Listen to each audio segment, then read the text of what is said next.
మన తెలుగు చలనచిత్ర పరిశ్రమ గర్వించదగ్గ నటుల్లో చాలా అరుదైన మంది తక్కువ మంది ఉన్నారు. అంటే దేశం గర్వించదగ్గ నటులు ఉన్నారు మన తెలుగు పరిశ్రమలో. లైక్ చాలా రేర్‌గా 'ఎస్వి రంగారావు' గారు. చాలా రేర్‌గా జెంట్స్ గురించే మాట్లాడుకుంటే. చాలా రేర్‌గా 'కైకాల సత్యనారాయణ' గారు, 'కోట శ్రీనివాసరావు' గారు, 'శ్రీహరి' గారు. ఇట్లా కొంతమంది ఉన్నప్పుడు చాలా అరుదుగా ఎక్కువగా వినబడే పేరు 'మోహన్ బాబు' గారు. 'మోహన్ బాబు' గారు 550 సినిమాలకు పైగా చేశాడు. హీరోగా చేశాడు, విలన్‌గా చేశాడు, క్యారెక్టర్ ఆర్టిస్ట్‌గా చేశాడు, కమెడియన్‌గా మెప్పించాడు, సీరియస్‌గా మెప్పించాడు. అండ్ 'శాకుంతలంలో' గానీ, 'కన్నప్పలో' గానీ ఆ పాత్ర ఆయన తప్ప ఇంకెవరు చేయలేరు. ఇక 'యమదొంగలో' కూడా ఆ పాత్ర ఆయన తప్ప ఇంకెవరు చేయలేరు. ఇట్లాంటి 'మోహన్ బాబు' గారు అంటే కామెడీ పండిస్తూనే సీరియస్‌నెస్, అందులోనూ ఎమోషను. 'యమదొంగలో' ఆయన క్యారెక్టర్ మీరు చాలామంది చూడండి. ఆ టీవీ ఉంటది. ఆయనంటే భయం అందరికీ. ఎలా భయపెట్టాలో అది ఉంటది. నెక్స్ట్ చిన్నగా కామెడీ ఉంటది. సెన్స్ ఆఫ్ హ్యూమర్ లైట్‌గా. నెక్స్ట్ అంతే ఇదిగా పెళ్ళాంతో సరసాలు ఉంటాయి. అండ్ లాస్ట్ క్లైమాక్స్‌లో అరే ఇతన్ని కాపాడలేకపోతున్నానే అన్న ఒక కంటి భారం గూడా ఉంటది. అంటే బోలెడన్ని ఎమోషన్స్. ఈవెన్ 'కన్నప్పలో' కూడా అంతే అన్నీ అవే ఎమోషన్స్. 'శాకుంతలంలో' కూడా ఆయన కనబడినంత సేపు కొన్ని ఎమోషన్స్. సో, నవరసాలు పండించగలిగే నటులు మనకు చాలా అరుదుగా ఉన్నారంటే అందులో 'మోహన్ బాబు' గారి పేరు ఖచ్చితంగా వినబడుద్ది. అట్లాంటి ఆయన ఈ మధ్య ఎందుకు మరి సినిమాలు తగ్గించాడో ఇట్లా 2 దశాబ్దాలైంది కనబడి జనాలకి. అడపా తడపా 'బుజ్జిగాడు మేడ్ ఇన్ చెన్నైయో' లేకపోతే 'యమదొంగో' ఇవి వస్తూనే ఉన్నాయి. 'గాయత్రి' ఆయన సెంట్రిక్ సినిమాలు. But it's okay. ఆయన బాగా కనబడాలన్న ఇది మాత్రం లేదు. అది తెలుగు పరిశ్రమ దురదృష్టం అనే చెప్పుకోవాలి. ఆయన ప్రాబ్లమ్ ఏం కాదు. ఇకపోతే ఆయన వారసులు ఏదో రకంగా వాళ్ళు కూడా అడపా గ్యాప్ తీసుకుంటూ అప్పుడప్పుడు కనబడుతూనే ఉన్నారు. మరి ఎందుకో ఈయన మాత్రం ఎక్కువ రాలా. మరి ఎలా కన్విన్స్ అయ్యాడో, ఎందుకు కన్విన్స్ చేశాడో, ఏ మాట తనకి ఇంపాక్ట్ క్రియేట్ చేసిందో తెలీదు కానీ దసరా దర్శకుడు శ్రీకాంత్ వదల 'ప్యారడైజ్‌లో' ఆయన్ని కన్విన్స్ చేశాడు. ఆయన కూడా పాత్ర చేయడానికి ఒప్పుకున్నాడు. సడన్ సర్ప్రైజ్‌గా రిలీజ్ చేద్దాం అనుకున్నారు. పాపం వాళ్ళు కూడా ఆ గెటప్, ఆ లుక్ అంతా కూడా చాలా బాగుంది. అన్‌ఎక్స్‌పెక్టెడ్‌గా మొన్న మంచులక్ష్మి గారు ఆయన గురించి మాట్లాడుతా ఇప్పుడు 'ప్యారడైజ్‌లో' ఆయన లుక్ చూస్తే అన్నట్టుగా అదేంటి రివీల్ చేసేసానా అని చెప్పి నాలుక కరిచేసుకుంది. సరే పోతే పోనీలే, ఒక మాట బయటకొచ్చింది, పెద్ద చర్చ. లుక్ ఎలా ఉంటుందో చూద్దామని వాళ్ళు అనుకున్నప్పుడు వీళ్ళు కూడా ఒక 2 పోస్టర్లు రిలీజ్ చేశారు. ఎంత అద్భుతంగా ఉందంటే నిజంగా చెప్పాలంటే ఇప్పుడు ఆయనకు అవసరం కూడా లేదు సినిమాలు ఇంకా చెప్పాలి అంటే. He is very happy.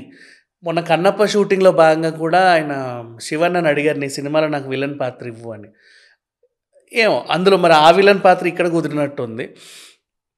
ఆ లుక్ చూస్తే నాకు తెలిసి ఇప్పుడు ఈ జనరేషన్ వాళ్ళకి మోహన్ బాబు గారు పెద్దగా తెలియకపోయినా నాకు తెలిసి అలా మళ్ళీ విలన్గా ఇంకొక దశాబ్ద కాలం పాటు కొనసాగిన ఆశ్చర్యం లేదు. బోల్డన్ని సినిమాల్లో అంటే చాలా ఫ్లాప్స్ తర్వాత బాలయ్య గారికి ఇప్పుడు ఎంత క్రేజ్ ఉందో, చాలా గ్యాప్ తర్వాత మోహన్ బాబు గారికి కూడా నన్ను అడిగితే ఉంటుంది. వాళ్ళ చిన్నబ్బాయి కూడా ఆఫ్టర్ లాంగ్ టైం విలన్ క్యారెక్టర్లో వస్తే 'మిరాయి' పెద్ద హిట్ ఇచ్చింది. ఆఫ్టర్ లాంగ్ టైం విష్ణుకి 'కన్నప్ప' కూడా ఒక మంచి పాజిటివ్నెస్ తెచ్చింది. ఆఫ్టర్ లాంగ్ టైం అని కాదు, ఎప్పుడు కూడా మంచులక్ష్మి గారికి ఆవిడ చాలా మంచి నటి చెప్పాలి అంటే. సరైన పాత్రలు పడట్లేదు కానీ చాలా గొప్ప నటి. వచ్చినప్పుడైనా అడపా తడపా చేసినా కూడా మంచి గుర్తుండిపోయే పాత్రలు అయితే చేస్తూ ఉంది. ఇట్లాంటి టైంలో ప్రొడ్యూసర్గా ఎప్పుడు ఉన్నాడు లేకపోతే ప్రొడ్యూసర్గా అడపదడప సినిమాలు చేస్తున్నా మోహన్ బాబు గారిని చూడాలన్న కోరిక మాత్రం ఆనాటి వాళ్ళకి ఎప్పటికీ ఉంటుంది.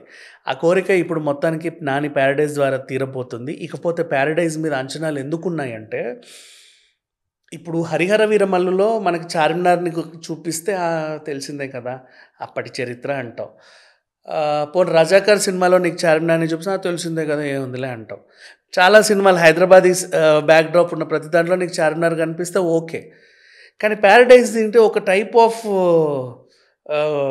ఇది చూపించారు. ఈ జనాలు ఎక్కడి వాళ్ళు అంటే జడల్ వేషంలో నాని, ఆ గెటప్స్ అన్నీ కూడా చాలా డిఫరెంట్‌గా ఉన్నాయి. అంతా రెట్రో లుక్. ఆ టైంలో హైదరాబాద్‌లో వీళ్ళెక్కడున్నారు అనే క్వెషన్ మార్క్. చాలామంది అనుకుంటున్నారు, ఇప్పుడు మనకు బంజారా హిల్స్ ఎందుకొచ్చింది, బంజారాలు ఎక్కువ మంది ఉండేవాళ్ళు అప్పట్లో. ఇప్పటికీ లంబాడీ లాంగ్వేజ్ చాలామంది మాట్లాడుతూ ఉంటారు. చాలామంది ఉన్నారు. ఆహ్, 'కమ్లీ' లాంటి చిన్న చిన్న సినిమాలు వచ్చాయి బంజారాలో. బట్ ఎక్కువ పెద్దగా అవ్వల. 'కమ్లీ' సినిమాకి అవార్డ్ వచ్చింది. కానీ ఎక్కువగా రాలా మోస్ట్‌లీ చెప్పుకోవాలి అనుకుంటే. అలా మేబీ ఒకవేళ దాని మీద ఫోకస్ చేస్తే అది కూడా మనకి తెలియని చరిత్రలు బోలెడన్ని ఉన్నాయి. ఏదో ఒక సినిమా ద్వారా అప్పుడప్పుడు బయటపడతా ఉంటాయి. దసరాలో కూడా వీళ్ళు సింగరేణి బ్యాక్‌డ్రాప్‌ని వాడుకున్నారు. అది చాలామందికి నచ్చింది. సో, ఇప్పుడు కూడా ఒకవేళ ఇన్ కేస్ నేను అనుకుంటున్నా అంటే మన హైదరాబాద్‌లో వీళ్ళు నిజాంలు పరిపాలించినప్పుడు జనాలున్నారు. రజాకారుల టైంలో కూడా కొన్ని గ్రామాలు చూసాం. ఇప్పటికి తెలుసు. బట్ మరి ఈ టైప్ ఆఫ్ పీపుల్ ఎక్కడున్నారనేది తెలీదు కదా! మేబీ వీళ్ళు ఎక్కడి నుంచి తీసుకొచ్చారో ఒక కొత్త సర్ప్రైజ్ అనే చెప్పుకోవచ్చు. మళ్ళీ హైదరాబాద్ చరిత్రని ఇంకొంచెం కొత్తగా చెప్పబోతున్నారు. ఆ విజువల్స్ ఎలా ఉంటాయి? అసలు ఆ కథ ఏంటి? ఆ తల్లి కొడుకులా ఉన్న అనుబంధం ఏంటి? తల్లి క్యారెక్టర్ కోసం ఆవిడని ఎక్కడి నుంచో ఎతికి తీసుకురావడం ఏంటి? ఆవిడ కూడా భలే సెట్ అయింది. నాని గెటప్ ఎందుకలా ఉంది? ఇవన్నీ కూడా ఆలోచించే టైంలో మోహన్ బాబు గారి పోస్టర్ రిలీజ్. రెట్రో లుక్‌లో ఉన్నాడాయన. ఒక 80s లుక్‌లో ఆయనున్నాడు. అంటే 80s టైంలో జరిగింది. మరి ఈ టైప్ ఆఫ్ పీపుల్ హైదరాబాద్ పరిసరాల్లో ఎక్కడున్నారు? ఆ టైంలో ఏం జరిగింది? ఆ కథేంటి అనేదే క్యూరియాసిటీ పెంచేసింది అందరికి. సో, 'పారడైజ్' మీద ఇప్పటికే ఇన్ని అంచనాలున్నాయి. అంటే వీళ్ళు ఏం రిలీజ్ చేశారు? చిన్న చిన్న పోస్టర్లు, గ్లిమ్స్ రిలీజ్ చేసినా ఇంతొచ్చింది. ఆల్రెడీ ఆ డైరెక్టర్ పాత సినిమాల మీద ఉన్న ఇంపాక్టే కావచ్చు, నెక్స్ట్ సినిమా అనౌన్స్‌మెంట్‌లే కావచ్చు. 'పారడైజ్' మీద కూడా చాలా ఇది ఉంది. నాని కూడా అంత ఈజీగా పిచ్చి పిచ్చి సినిమాలైతే చేయడు. ప్రతి సినిమాలోనూ ఏదో ఒక విషయం ఉంటది. ఆయన ప్రొడ్యూస్ చేసినా, నటించినా, ఏం చేసినా. సో, ఇవన్నీ అయితే పెంచేసాయి. ఇంక మోహన్ బాబు గారి లుక్ గురించి మళ్ళీ మాట్లాడుకుంటే 'పారడైజ్' సినిమా తర్వాత ఇంకో దశాబ్ద కాలంగా మోహన్ బాబు గారు మంచి విలన్‌గా, మంచి క్యారెక్టర్ ఆర్టిస్ట్‌గా ఆయన ఆల్రెడీ మంచి విలనే, మంచి క్యారెక్టర్ ఆర్టిస్టే. ఇప్పుడు జనరేషన్‌కి మళ్ళీ కొత్తగా పరిచయం అయ్యి ఇంకా బిజీ అవుతారనే ఆశాభావం వ్యక్తం చేస్తున్నాం. ఈవెన్ సినీ అభిమానులు కూడా చాలా హ్యాపీగా ఉన్నారు. మోహన్ బాబు గారికి కూడా ఇప్పటికీ అభిమానులు ఉన్నారు. ఆయన 'పెద్దరాయుడు' సినిమాకైతే ఈ రోజు వరకు కూడా అభిమానులు ఉన్నారు.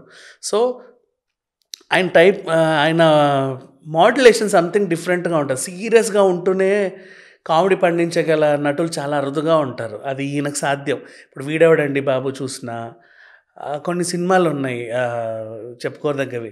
అంతెందుకు ఇప్పుడు అంటే 'యమదొంగ' చూసారు కాబట్టి అందరికీ తెలుసు. అందులోనూ కూడా ఎన్ని వేరియేషన్స్ ఉన్నాయో. సో, ఈ క్యారెక్టర్ చాలా సీరియస్‌గా ఉంటదా? సీరియస్‌గా ఉంటూ ఏమన్నా కామెడీ చేస్తదా?